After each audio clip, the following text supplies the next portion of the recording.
এবারের ব্রাজিল হয়তো নিখুঁত দল নয়, কিন্তু এমন কিছু প্লেয়ার আছে যারা একাই ম্যাচের ভাগ্য ঘুরিয়ে দিতে পারে, আর সেই কারণেই এই দলকে পুরোপুরি বাতিল করার সাহস এখনো কেউ পাচ্ছে না। সবচেয়ে বড় নাম ভিনিসিয়াস জুনিয়র। বর্তমান ফুটবল বিশ্বের সবচেয়ে বিস্ফোরক উইঙ্গারদের একজন তিনি। রিয়াল মাদ্রিদের জার্সিতে গত মৌসুমেও তিনি দেখিয়েছেন কেন তাকে এত ভয় পায় ইউরোপের বড় বড় ডিফেন্ডাররা।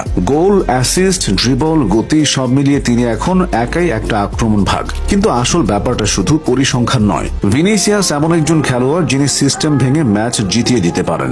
দল খারাপ খেলছে, মিডফিল্ড কাজ করছে না, ডিফেন্স চাপে আছে, তাতে কি একটা বল পেলেই তিনি ডান বাম কাট করে পুরো ডিফেন্স লাইন ধ্বংস করে দিতে পারেন। এবং ব্রাজিল এবার সবচেয়ে বেশি ভরসা করছে এই অপ্রতিরোধ্য গতির ওপর। অন্য পাশে আছেন রাফিনহা। অনেকে হয়তো তাকে শুধু একজন ভালো উইঙ্গার ভাবেন, কিন্তু বাস্তবে তিনি এই ব্রাজিল আক্রমণের সবচেয়ে গুরুত্বপূর্ণ ব্যালেন্স।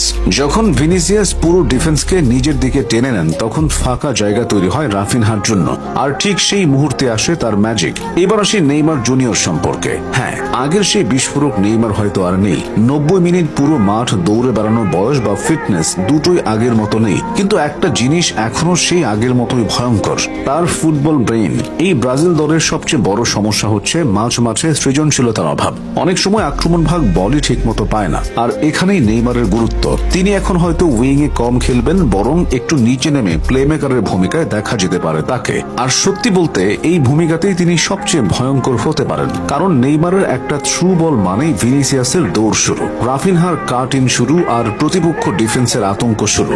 বিশ্বের সেরা ডিফেন্ডারদের জন্য এই তিনজনকে একসাথে থামানো সহজ না। গ্যাব্রিয়েল মার্টিনেলি শেষ 20 মিনিটে ক্লান্ত ডিফেন্সের বিরুদ্ধে তার গতি প্রায় অবিশ্বাস্য।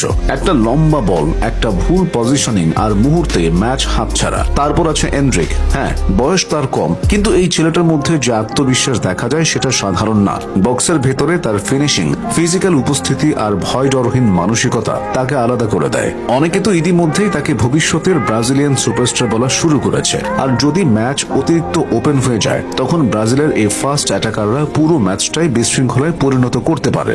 এখন প্রশ্ন হচ্ছে, তাহলে কি ব্রাজিল সত্যি বিশ্বকাপ জিততে পারে? সত্যি বলতে দল হিসেবে তারা এখনো ইউরোপের কিছু জায়ান্ট দলের চেয়ে পিছিয়ে।